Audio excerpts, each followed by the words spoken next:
This is hip thrusts from a deficit. So you should already be familiar with a hip thrust or a bodyweight hip thrust where our upper back is on the bench. So at about the height of our shoulder blades, just at the bottom of our shoulder blades, we'd be on the bench.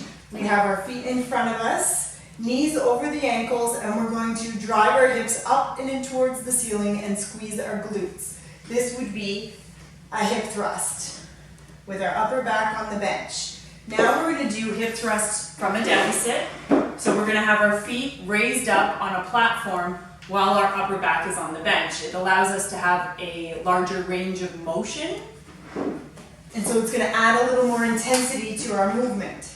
So if you have to adjust the bench, both benches in order to get the proper distance, you want to be driving through the heels and squeezing the glutes. And you basically want your shins to be straight up and down. You don't want them to be too far forward or too far back.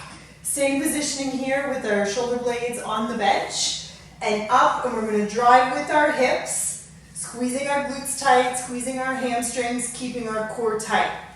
All the way down, up through the heels, squeeze, and you really should feel a good burn in those glutes. Okay, and if you also want, you can give a slight squeeze with the inner thighs at the top of the motion, and you really hit that whole glute hamstring area with this one movement. This is hip thrusts from a deficit.